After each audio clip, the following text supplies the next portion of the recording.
الرحمن علم القرآن خلق الإنسان علمه البيان. அளவற்ற அருளாளனும் நிகரில்லா அன்பாளனும் ஆகிய எல்லாம் வல்ல ஏக இறைவனின் திருப்பெயரால் ஆரம்பம் செய்கிறேன். இறுதி தூதர் முஹம்மது நபி ஸல்லல்லாஹு அலைஹி வஸல்லம் அவர்கள் மீதும் அன்னாரி அடிச்சோடுகளை அப்படியே பின்பற்றி வாழ்ந்த உத்தம நல்லற தோழர்கள் தோழிகள் மீதும் குறிப்பாக இந்த ஜும்மா உரையில் அமர்ந்திருக்கின்ற இறை அடியார்கள் மீதும் ஏக இறைவனின் சாந்தியும் சமாதானமும் என்றென்றும் உண்டாவதாக.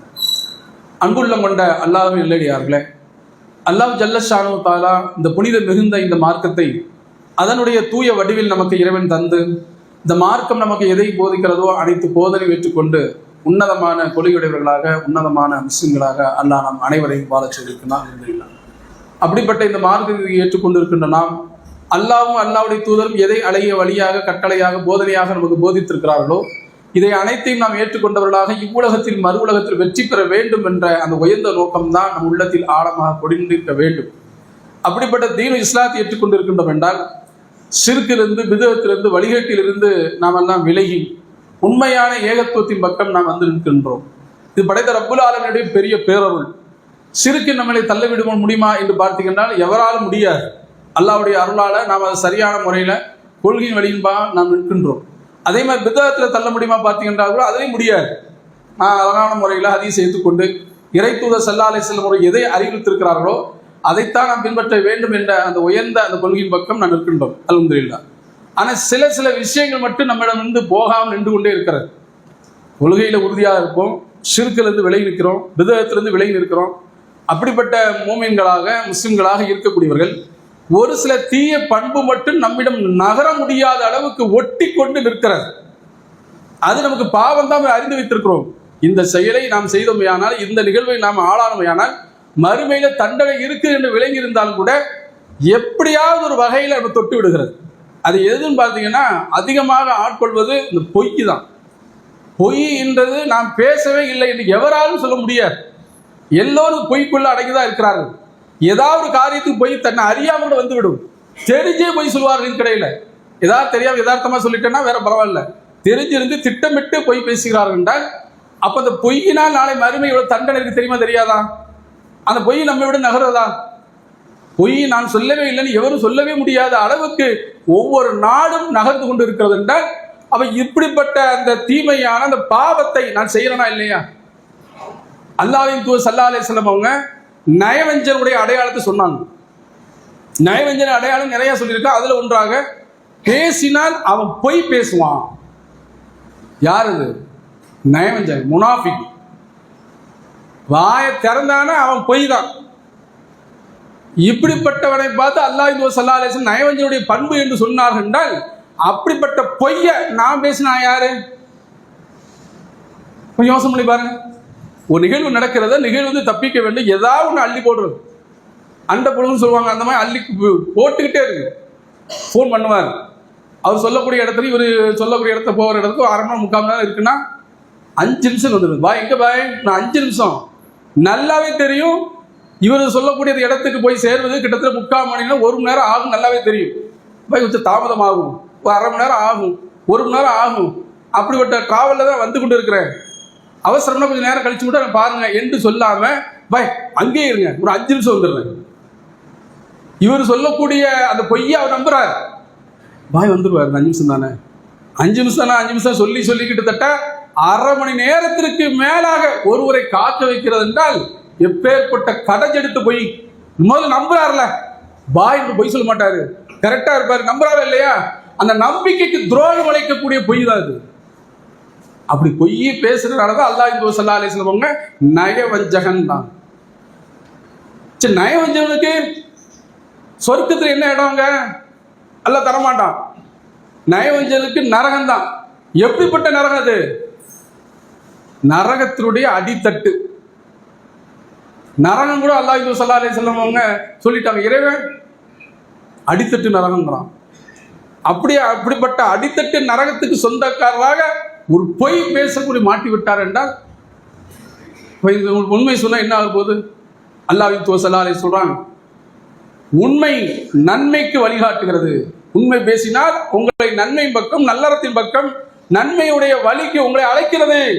நன்மை உங்களை சொர்க்கத்தின் பக்கம் அழைக்கிறது. உண்மை பேசி பாருங்க.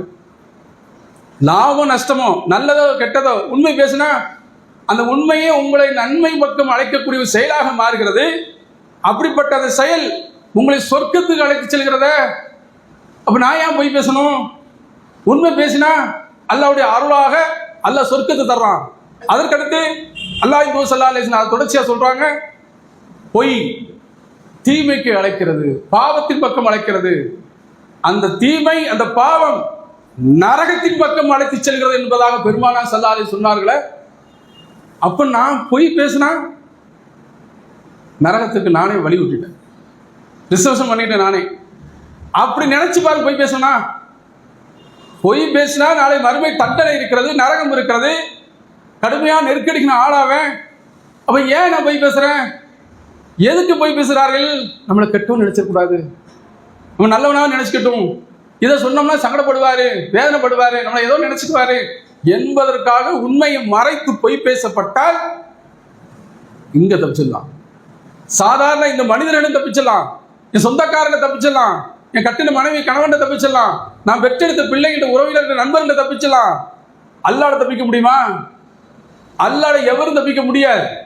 என்ன செஞ்சாலும் அல்லாஹ் எழுதி வச்சுட்டே இருப்பான், விட மாட்டான். فَمَنْ يَعْمَلْ مِثْقَالَ ذَرَّةٍ خَيْرًا يَرَهُ وَمَنْ يَعْمَلْ مِثْقَالَ ذَرَّةٍ شَرًّا يَرَهُ. அணு அளவு நன்மை செய்தாலும் அதை அவர் காண்பார்.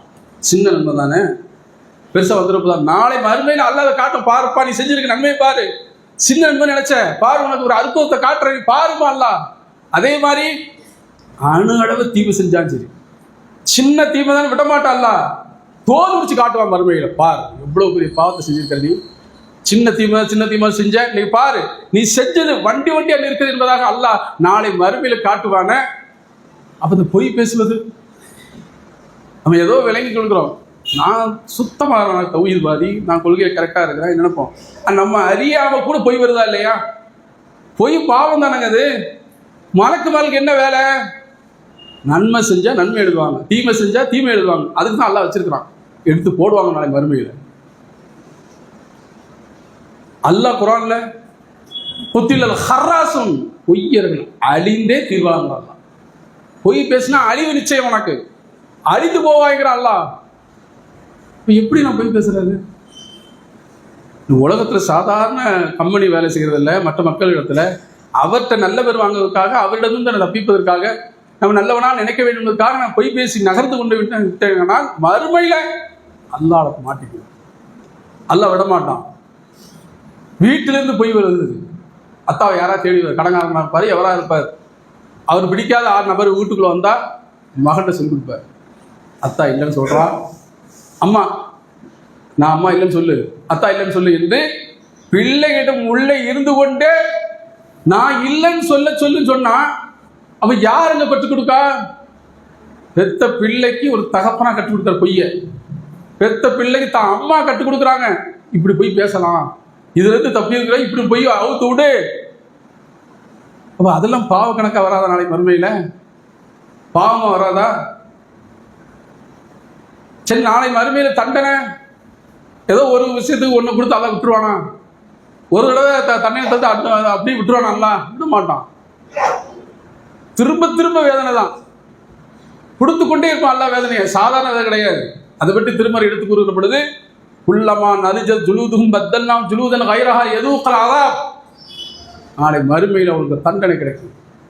கடுமையான நெருப்பில் அவர்கள் வெந்து பொசுகுவார்கள், தோலெல்லாம் கரிக்கப்படும். அவர்கள் அதை உணவதற்காக திரும்பியும் புது தோல் பாய்ச்சுங்கிறான் அல்லாஹ்.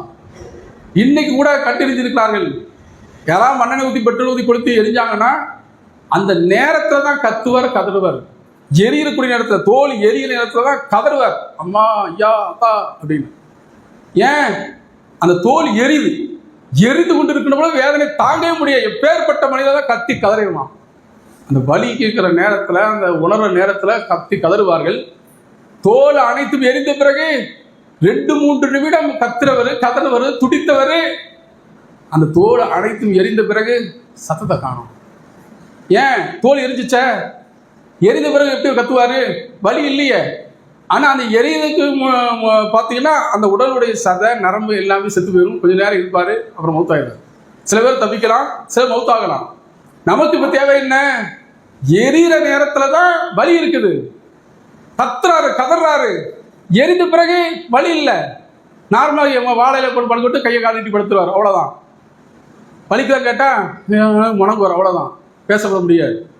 ஆனா அல்லாஹ் சுப்ஹானஹு வ தஆலா மறுமையில ஒரு தண்டனை கிடையாது, செஞ்ச குற்றத்துக்கு ஒண்ணு மட்டும் கிடையாது. திரும்ப திரும்ப அந்த தோல் எரிந்தது பிறகு திரும்ப அல்லாஹ் தோலை பாய்ச்சுவானா, புது தோல் தருவானா.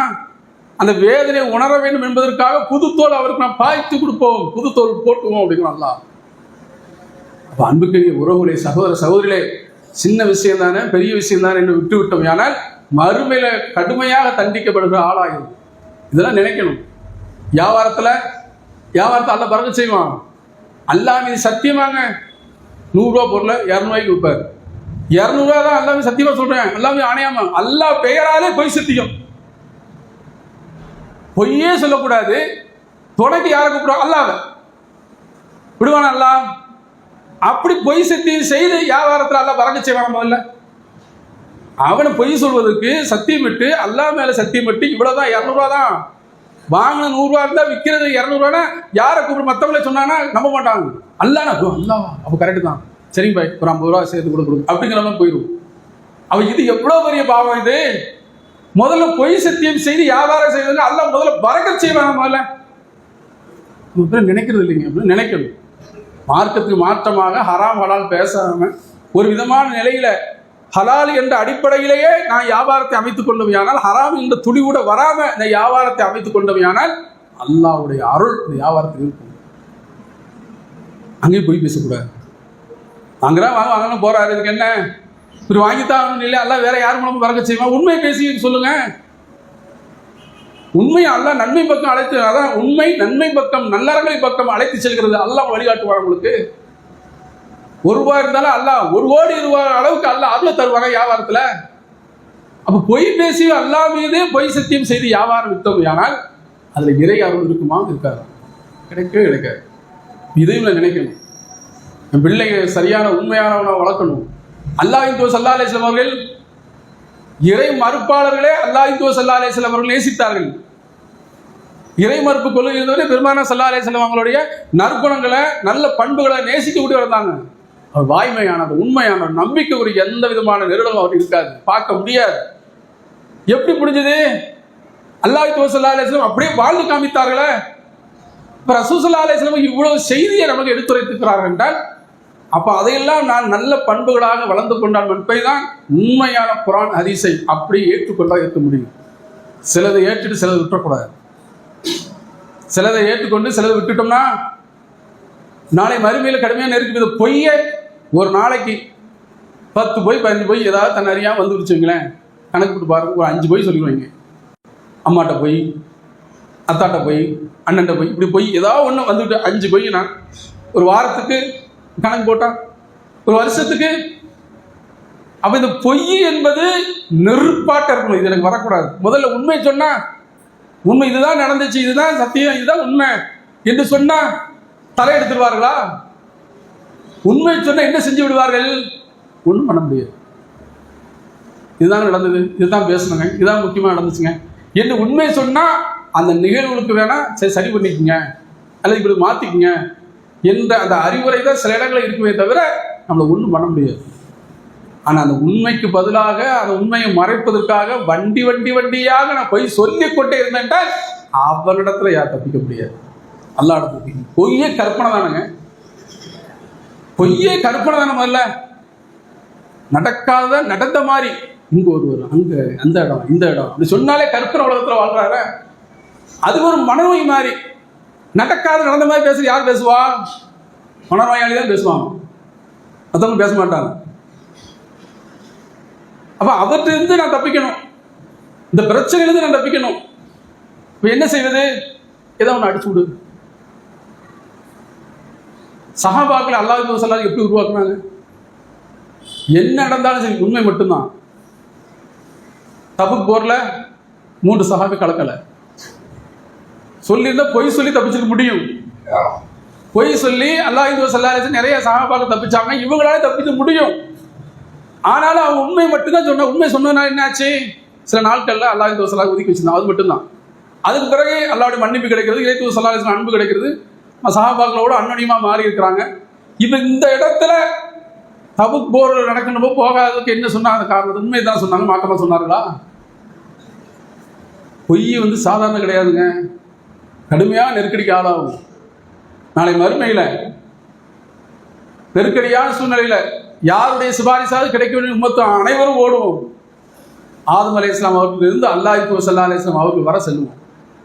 ஒவ்வொரு நபிமார்களும் செல்வோம். எல்லா நபிமார்கள் போகின்ற பொழுதெல்லாம் அவங்களுடைய காலத்தில் நடந்த ஒன்று சொல்லிட்டே இருப்பாங்க. இது செஞ்சுட்டேன், அது செஞ்சுட்டேன், அவங்கள்ட்ட போங்க, மூசாட்ட போங்க, ஈசாட்ட போங்கன்னு சொல்லுவாங்க. அதே மாதிரி இப்ராஹிம் அலைஹிஸ்ஸலாம் அவங்கள்ட்ட செல்லும் பொழுது இப்ராஹிம் அலைஹிஸ்ஸலாம் என்ன சொன்னாங்க? அந்த இடத்துல கொஞ்சம் யோசனை பண்ணி பாருங்க. எதுக்கு பயந்தாங்க அவங்க? ஏகத்துவ நபி, ஏகத்துவ தந்தை, அப்படிப்பட்ட அல்லாஹ்வின் தூதராக இருக்கக்கூடிய இப்ராஹிம் அலைஹிஸ்ஸலாம் அவர்களே நானே மூன்று பொய் சொல்லியிருக்கிறேன், அது இன்னைக்கு விசாரணைக்கு வருது. அல்லாஹ் இப்ப இருக்கிற மாதிரி நான் கோபமா இருக்கு எப்ப பார்த்ததே கிடையாது. அல்லாஹ் கடுமையா கோபம் உள்ளவனா இருக்கான். சொன்ன அந்த பொய் தான் ஆகுமான பொய் தான், இந்த வரலாறு தெரியும். அப்ப எதற்கு இப்ராஹிம் அலைஹிஸ்ஸலாம் பயந்தாங்க? விசாரணைக்கு வருங்க.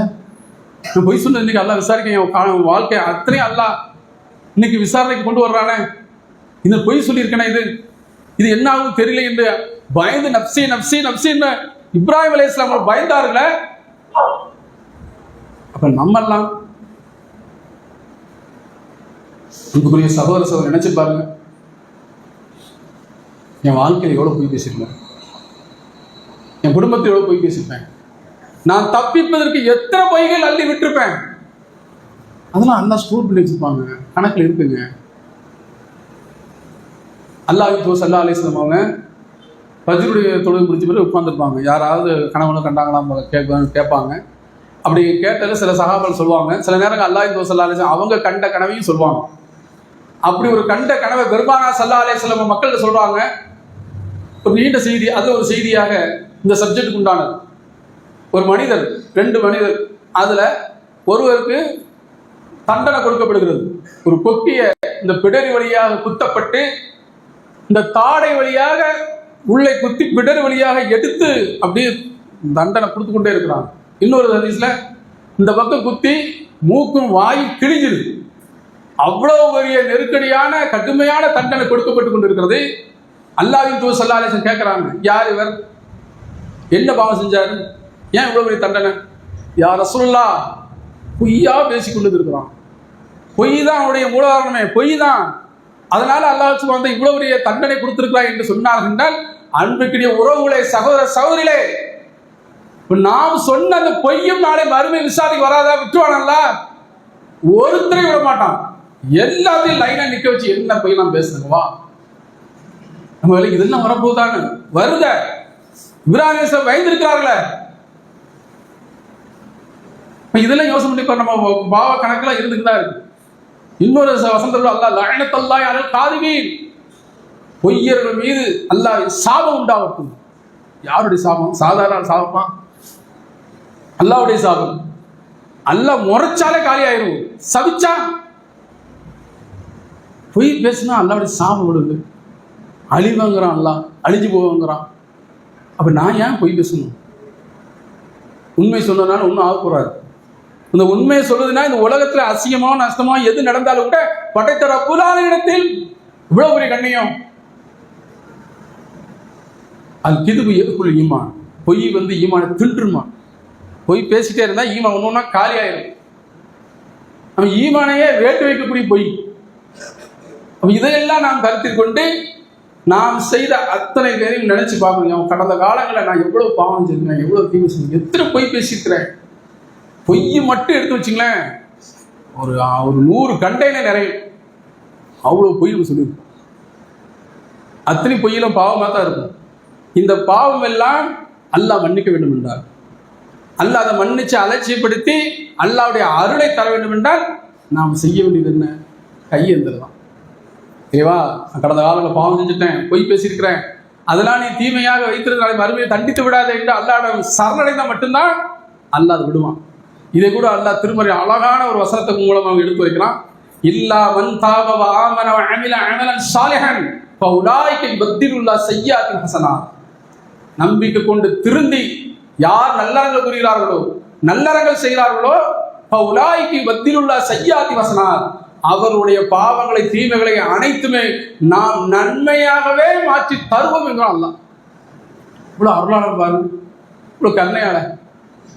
நாம் செய்த அந்த தீமையை, நாம் செய்த அந்த பாவங்களை எல்லாம் நினைச்சு திருந்தி அல்லாஹ்விடம் கண்ணீர் விட்டு மன்னிப்பு தேடினா மட்டும் போதும், அப்படியே இறக்கிடலாம். மன்னிச்சு அப்படியே தூர விட்டார் அல்லாஹ். இந்த உலகத்துல பார்க்கலாம், பொட்டச்சல் கொடுத்துட்டே இருக்கிறாரு, தொல்லை கொடுத்துட்டே இருக்கிறாரு. கடைசி இறுதியா மன்னிப்பு கொடுப்போம்.